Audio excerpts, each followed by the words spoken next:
আসসালামু আলাইকুম সবাইকে। Bengali sisters kitchen travel and blog থেকে সকাল সকাল আমি আগে কুকুম্বার সালাদ বানিয়ে নিচ্ছি। যে কারণে কুকুম্বারগুলোকে আমি ছোট ছোট করে কেটে নিলাম পাতলা করে। তারপরে দিয়ে দিলাম মায়োনেজ 3 টেবিল চামচ উঁচা করে, দিয়ে দিলাম ইয়োগurt, সেটা 3 টেবিল চামচ সমান সমান করে দিলাম, কাঁচামরিচ কুচি দিয়ে দিলাম, সাথে ব্ল্যাক পেপার,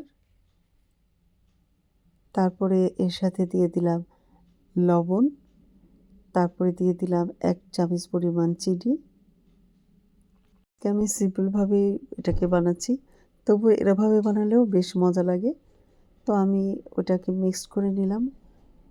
দেখতেই পাচ্ছেন আমি হালকাভাবে নেড়ে এটাকে করে নিলাম। হয়ে গেল আমার মিক্সড সালাডটা। এটা আমি ব্রেড দিয়ে খাবো। থেকে চলে গেলাম মাঠের দিকে। কষ্ট করে এক হাত দিয়ে মাটিগুলোকে উঠায় না করি, তারপরেও শুনে না। ডাঁটা শাক আমি এগুলো উঠিয়ে নিলাম। এটা দিয়ে মাছ দিয়ে রান্না করব।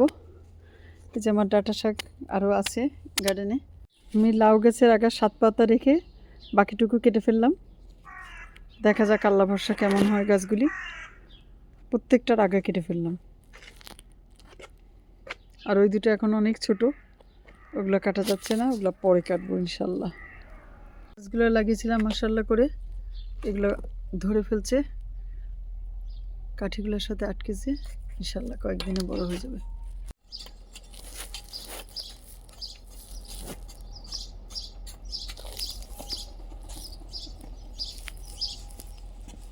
করে আমরা টায়ার্ড হয়ে গেলাম, মাঝে একটু ব্রেক নিলাম, তরমুজ খেয়ে নিলাম, খেয়ে আবার একটু কাজ শুরু করে নিলাম। গত বছর গাঁদা ফুল গাছ লাগিয়েছিলাম, ওইটার থেকে বীজ পড়ে কয়েকটা গাছ উঠেছে। ওই গাছগুলো আবার আমি নিয়ে অন্য অন্য টপে লাগাচ্ছি। এখানে টপ একটা রেডি করে নিলাম, এই টপের মধ্যে লাগাবো। একটা এখানে লাগালাম, অন্যগুলো অন্য টপে লাগালাম। আমাদের টমেটো গাছ একটু বড় হয়েছে, ফুলও এসেছে, এজন্য সে পাতা, এক্সট্রা পাতাগুলি সব ফেলে দিচ্ছে, নাহলে টমেটো ভালো হবে না।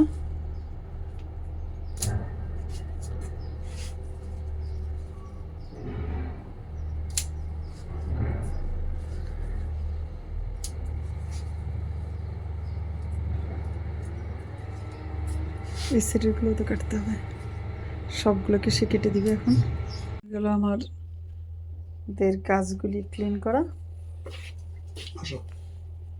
আমাদের দুপুরের খাবার সার্দিন দিয়ে আর গার্ডেনের শাক দিয়ে করলাম, লাউ শাক একটু আর ডাঁটা শাক দিয়ে।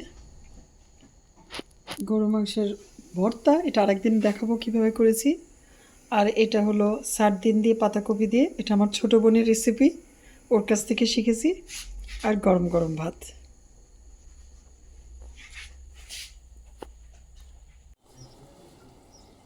বিকাল টাইম, সে গাছে পানি দেওয়া শুরু করেছে। আজকে আমরা আরও 2টা শাক গাছ লাগিয়েছিলাম, লাল শাক গাছ, তো ওগুলোতেও নেট দিয়ে দেওয়া হয়েছে। এখন পুরা গার্ডেনে প্রায় নেট নেট, কারণ ও ঠিক ঠিক বলেছ, লাল শাকের বিচি লাগিয়েছি, গাছ এখনো হয়নি আর কি।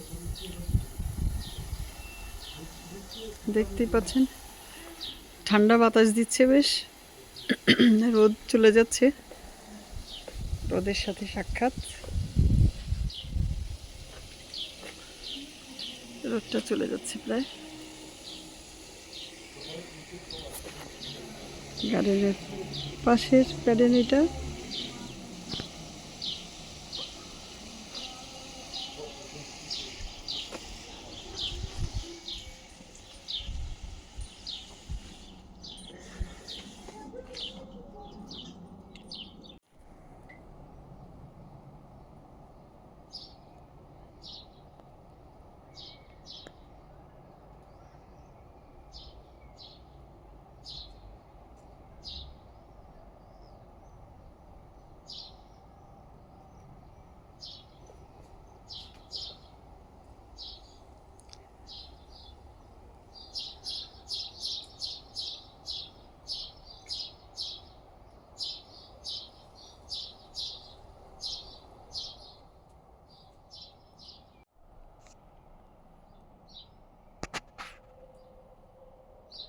সন্ধ্যা হয়ে এলো, আমরা সব গাছে পানি দিয়ে নিলাম। এখন ঘরের দিকে চলে যাব। পাখিরা সব যার যার বাসায় ফিরে যাচ্ছে। সব পাখি তার বাসায় ফিরে যাচ্ছে।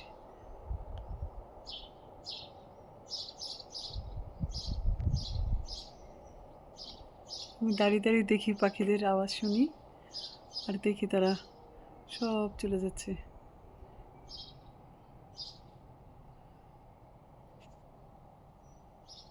আজকে তাহলে এই পর্যন্তই। আল্লাহ হাফেজ।